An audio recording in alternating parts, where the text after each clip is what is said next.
Coming up on Now See This. My first thought was Chernobyl. Is there something wrong with the power plant? When an Indiana river rages, They got it. 3 young lives are left hanging by a thread. Oh, the kids are in the water. A drug suspect treats a pursuit like a game, It is nothing but a 6,000-pound bullet. but officers show they aren't playing.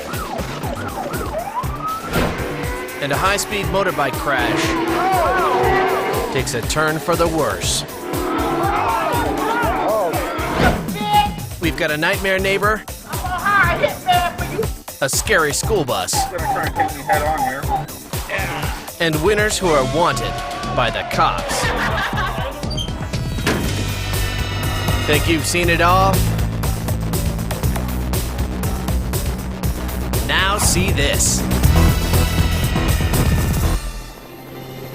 There's no such thing as an ordinary day in the U.S. Coast Guard, but some are much stranger than others. Anytime there's something unusual, it's challenging, we like that. We salivate for a mission like that. At the Elizabeth City Coast Guard Air Station in North Carolina, Lieutenant Commander Paul Lang prepares his men for a mission outside their normal realm of experience. Nearly 100 miles away, above the Surry County Nuclear Power Plant in Virginia, 2 inspectors are stuck on top of a crane. The call takes Lang and his crew by surprise for multiple reasons. My first thought was Chernobyl. Is there something wrong with the power plant? What are they doing in a bucket over a nuclear power plant?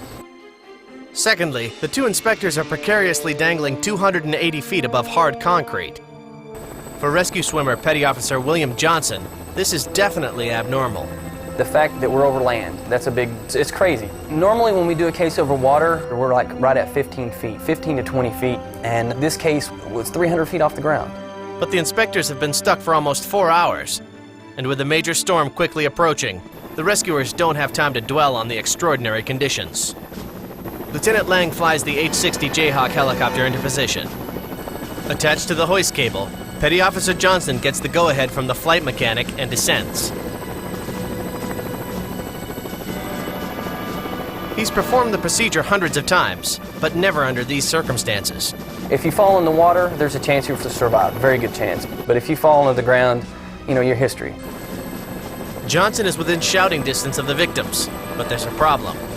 He's too close to the crane and risks having his cable tangled, or even worse, cut. Lieutenant Lang has to reposition the helicopter. In doing so, he loses his view of the top of the crane.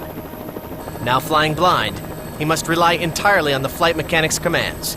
In this particular mission, it was my job to do what the flight mech told me to do. With the helicopter's new position, Johnson gets close enough to grab onto the basket's suspension cable, but he's reluctant to climb inside, and with good reason. Nobody knew what was up with the cable. I was thinking the whole time if the basket did fall, I wanted to be able to kick myself free of it and not become a victim as well. From his perch on the gate, Johnson straps one of the victims into his harness.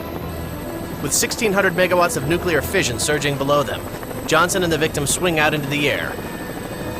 The cable never looked so small as it did that day. And not to mention that I'm in between 2 nuclear reactors.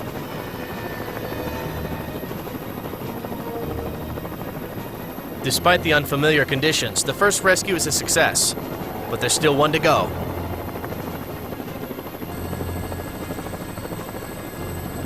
Learning from their technique on the first run, Johnson returns to the basket in one pass. He quickly straps in the second victim and heads back to the helicopter.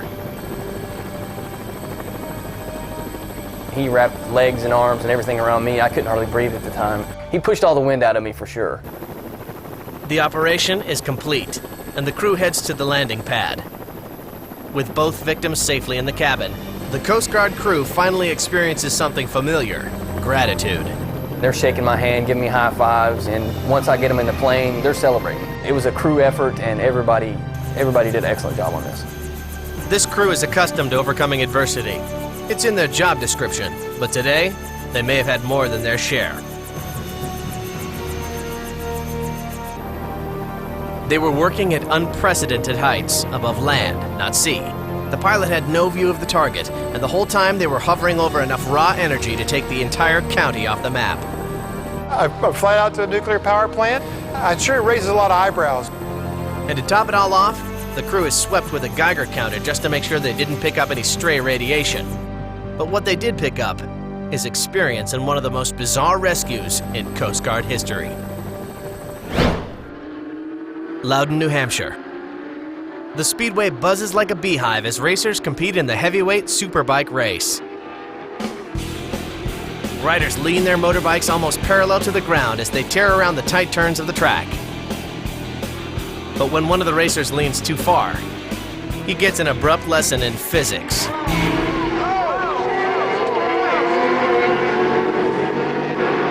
It was a stunning wipeout. But little does anyone know, the worst is yet to come. As he crawls ever so slowly to the infield, the dazed and battered racer faces an onslaught of bikes barreling toward him at nearly 100 miles per hour. Meanwhile, two corner workers rush out to remove the downed motorcycle. They try to warn oncoming racers to swerve to the outside of the wreckage. But as it turns out, the corner workers should be more concerned about themselves.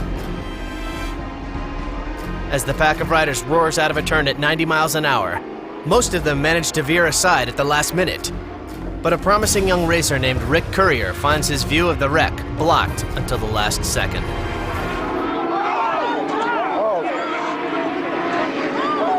And he has no time to steer clear of the disaster. Rick and the two corner workers lie in lifeless heaps on the asphalt. Everyone watching fears the worst. That corner worker's dead.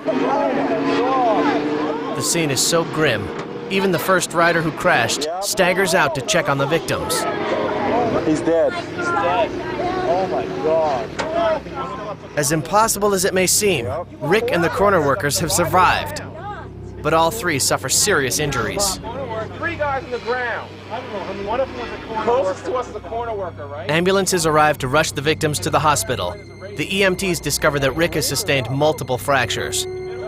As he lies there in agony, Rick's mind grapples with the tragic irony of how the day unfolded. Prior to the accident, that race day was dedicated to my best friend, Jamie Bowman, who died the same day on the same race team of the same injuries. And I knew that what are the chances of 2 people on the same team getting hurt on the same day? But as Rick came out of that fateful turn, the terrifying answer flashed before his eyes. When I saw the people standing there, it was so quick and instant. I really didn't have much time for a feeling as far as just what I could do.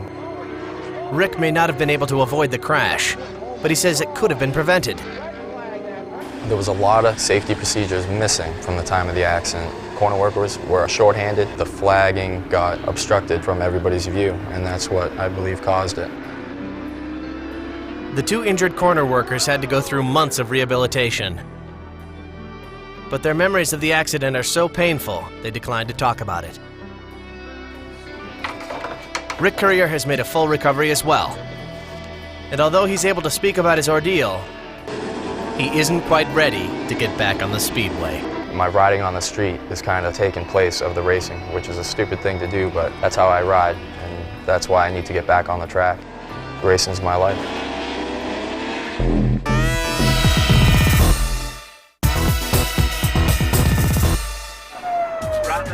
Carrollton, Georgia. With a name like Chad Sheriff, the deputy driving this cruiser was born to do his job. Now he's in hot pursuit of a suspect playing hot potato with some bags of dope. But just because the drugs are out of his possession doesn't mean the driver is pulling over anytime soon. Meanwhile, a mile behind, gung-ho Deputy Cliff Myers races up in a backup unit to help bring the chase to an end. It appeared that he had decided that I've got rid of my dope. It's time to get back home and see if I can make it into the neighborhoods where I can jump out and get away from the police. Up ahead, Deputy Sheriff keeps Myers informed as he waits for him to catch up. We are going across the Grant Bridge right now. 10-4, I'm about 200 yards behind you. But before Myers can reach them, the suspect pulls a reckless maneuver. Going through the median, going back. Gonna go back south line.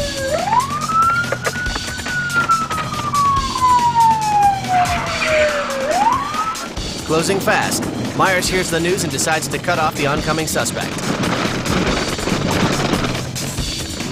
Get him right there. Get him right there. Sheriff and the suspect can see Deputy Myers making his move, but the suspect makes it clear he's not intimidated. Okay, now he's trying to wreck patrol cars. He goes in between me, my unit, and the guardrail, showing me basically what his intent is, and that he's willing to do some manner of reckless driving in order to carry out this evasion. If he does that again, let's put him on a guardrail. Deputy Myers is riled up and takes the lead. Then, the suspect takes him through a perilous gauntlet as he slaloms between other vehicles on the highway. Yeah, this guy's running in between tractor trailers on the shoulder of the road. Moments later, another unit arrives to assist Myers. But when the two cruisers try to box the suspect in, the man veers off the road to commit his most reckless act yet.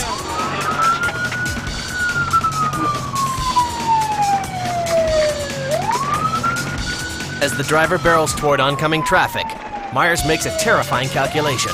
He's approximately moving at 95 to 100 miles an hour against the traffic, and they were doing 75 to 85 miles an hour.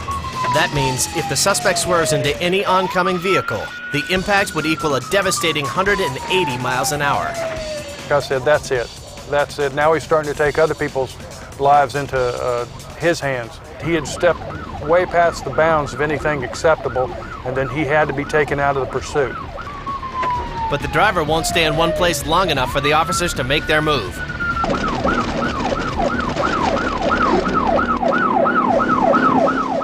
That's why as soon as they reach a clear stretch of road, Myers seizes the opportunity without hesitation. 1050 at the way station. From back up the freeway, Deputy Sheriff witnesses the result of Myers' perfectly executed pit maneuver. 1050 at the way station. He did spin out with basically no damage to his vehicle other than a flat tire, and no damage to my patrol unit. Myers and Sheriff arrive to take the suspect into custody, but the man won't come quietly. We tried to open the door and get him out. He did resist. At that point, the taser weapon was used on him, and all resistance stopped at that time. It was a hair-raising pursuit that could have caused multiple fatalities. Going through the median, going back, don't go back south back. And for Deputy Cliff Myers, there was only one way to bring the suspect's rampage to a halt. To him, there was no doubt he used the right amount of force. What they have done is no different than if they have taken off with a rifle into a schoolyard. It is nothing but a 6,000-pound bullet. When they take this thing out there and they run down these roads, the suspects, the bad guys, the crooks, whatever you want to call them, they're the people who are putting these people's lives in danger. Young's Creek in Franklin, Indiana is normally quiet, even serene. But a heavy rain can turn this babbling brook into a river run wild. This was some of the worst flooding that the area had seen in the last 10 years, so we were a little overwhelmed initially. The surging creek is already flexing its muscles. Rescuers are busy saving a hypothermic man whose boat was just capsized. No sooner do they pull him out of the water than another call comes in. Jack, they got some kids on a raft back here, apparently. Stranded downstream are 3 boys with 1 oar and 0 control. They're pretty much just going with it. Detective Steve Hardwick is one of the earliest to respond to the call. I first spotted them just west of the bridge, probably 100 yards or so. The only thing I could think of was, how do I get them out of here?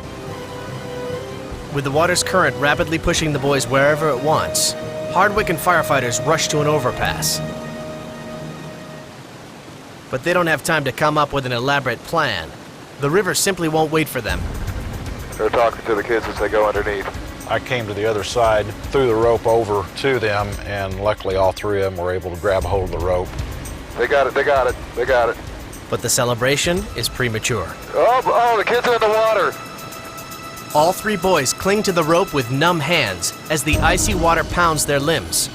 If one of them loses his grip, he'll almost certainly drown. Generally, children don't last that long in swift water conditions before they go under. They don't have the upper body strength to continue to swim. With their combined strength, the rescuers work on pulling them to shore, but the rope gets snagged on a section of the railing. One of the rescuers climbs over the guard, carefully slides along the slippery ledge, and unsnarls the line. Fighting the force of the floodwaters, the men slowly pull the boys to shore. Walk them over. Walk them over. But it's going to take even more hands to get the boys up the slick bank. Fortunately, the Franklin police are already waiting in force. Actually, where the rescue took place is right in front of the police department. So luckily, we just had people in the right places at the right time. Get them in there. The final tug to safety comes from the sleeve of an officer's sweater. They got him. Though the Youngs Creek floods almost yearly, it's never once claimed a life. They're out talking to the kids as they go underneath. Luckily today, the Franklin, Indiana Police and Fire Department stepped up to make sure it stays that way. Oh, the kids are in the water. Kids are in the water. There are annoying neighbors, bad neighbors, and then there's this woman.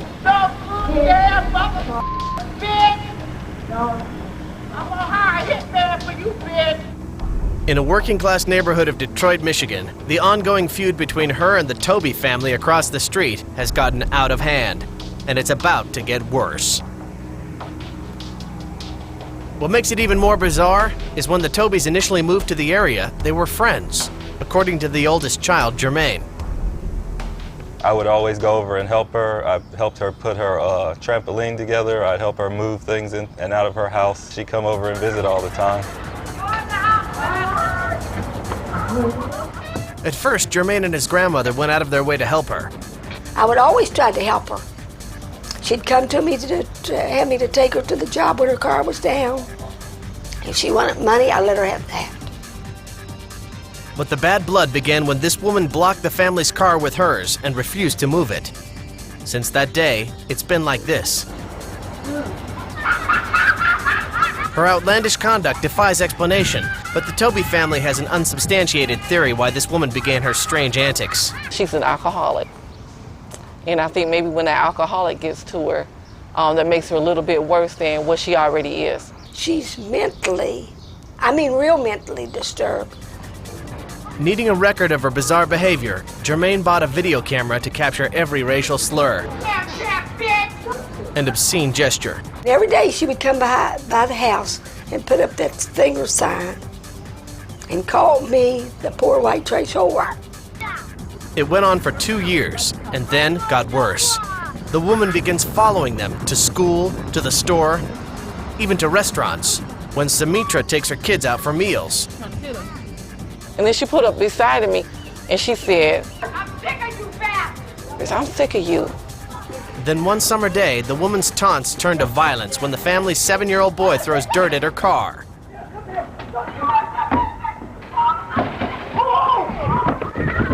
I seen her get out, but I guess I thought she was coming to attack me.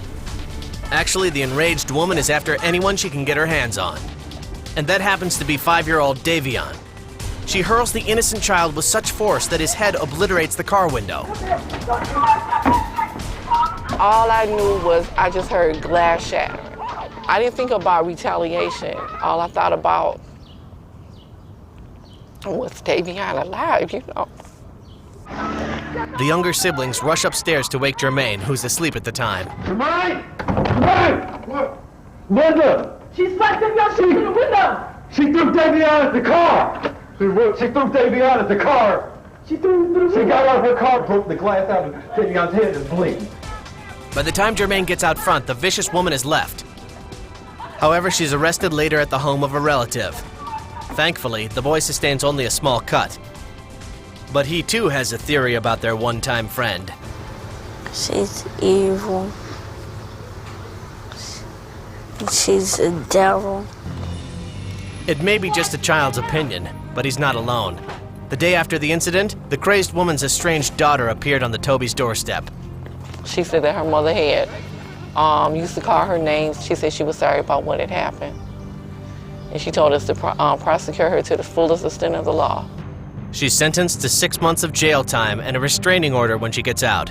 Not enough for the Toby family. The woman has since returned home and continues her taunts, but now from a distance. The Tobys aren't going to take any chances that she may boil over again. They're moving away to a place where people have heard the expression, "Love thy neighbor."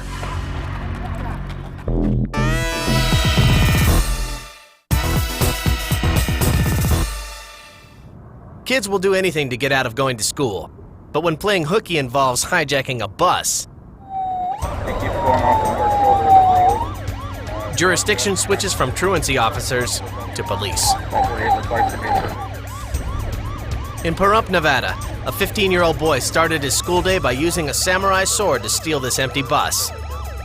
After ordering the driver out with the threat of deadly force, the would-be warrior took off.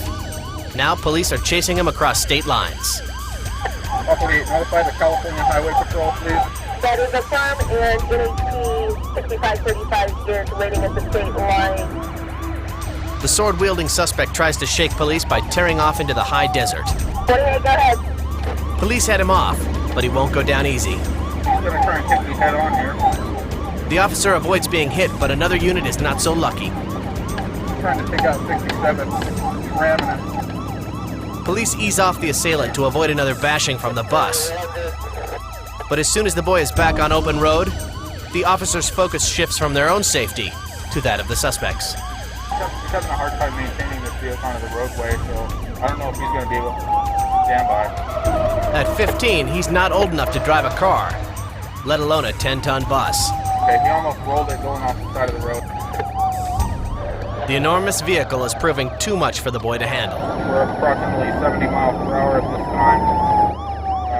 He repeatedly skids onto the shoulder, kicking up dust clouds that obscure the officer's view. Make sure your deputy watches this car. He might get hit. He already tried to ram 2 of our units. With dangerously low visibility, officers decide the best course of action is to stop the boy in his tracks. There's an officer about a mile up ahead that's going to spike him. Down the road, officers set up spike strips to deflate the bus's tires. But with the suspect's driving becoming more erratic with every turn, police have to wait until they reach a level stretch of road. I got the spikes out, and I don't want to send these guys trying to get in front of him. Finally, the pursuit reaches the flatlands, and officers can make their move. Ran back and off a little bit. There he is right there. Got him.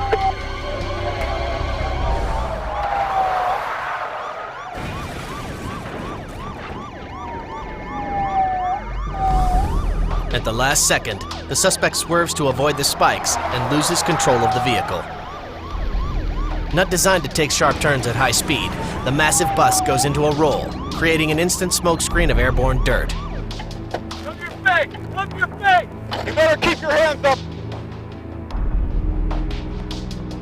Remarkably, the suspect is not seriously injured. But when the dust settles, more is revealed than just a totaled school bus. It turns out this suspect was even more dangerous than he displayed behind the wheel. He's going to try and take me head on here. A subsequent search of the boy's belongings uncovers a major conspiracy to blow up the school and then take over the county courthouse. 3 others are later arrested in connection with the plot.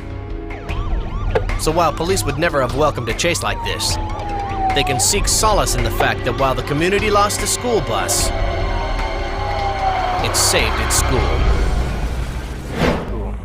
This man is excited, and for a good reason.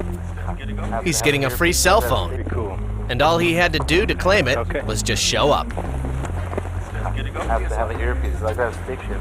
Oh, yeah? Yeah. Someone, come on over here. Yeah, someone. Come on over here at the wheel. Cool. Take it easy, man. The truth is, the only thing he's really won is a shiny new pair of handcuffs. Natalia Bastida. In the Phoenix suburb of Chandler, Arizona, these unsuspecting citizens are about to discover the consequences of not showing up to court. Ready? Okay. They all have warrants, issued for outstanding traffic violations, mostly for driving under the influence. Okay, keep an eye on our boy. To catch them, the Chandler police set up a sting operation that plays on their most basic instinct: greed.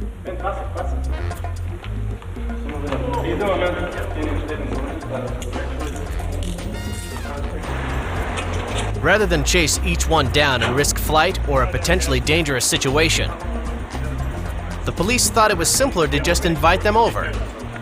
And they came in droves. All right, come on in. How you doing? Good to see you. Plenty of American companies do this. Invite prospective customers to sit through a lengthy sales pitch with the lure of a free gift and a chance to win an even bigger prize.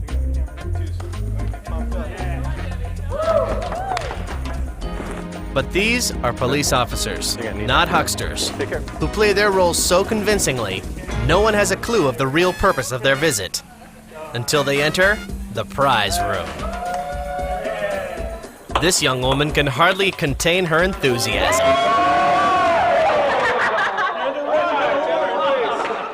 You have a warrant for your arrest. You've been caught up in the police sting. What? You have a warrant for your arrest, ma'am. You're under arrest. No, you're under arrest. You're not going first. Thank you. And even when they slap the cuffs on her, she still can't believe what's happening. What for? You have a warrant for your arrest. The officer or detective? I don't understand. Why? Did you have a ticket that you haven't taken care of? Well, they were pretty long. Yeah, I think so, but I don't think it went this... Oh my God! There we go. Okay, go Another man is so excited he almost skips to the back room. All right. Party's back there.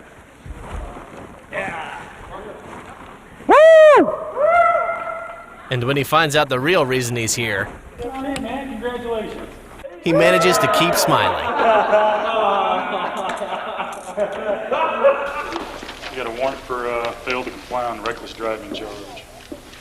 Others fail to see anything funny about this, including social critics who claim police enjoyed themselves too much. But for these officers who deal with dangerous felonies daily, it's the one chance they get to lighten up. Thank you.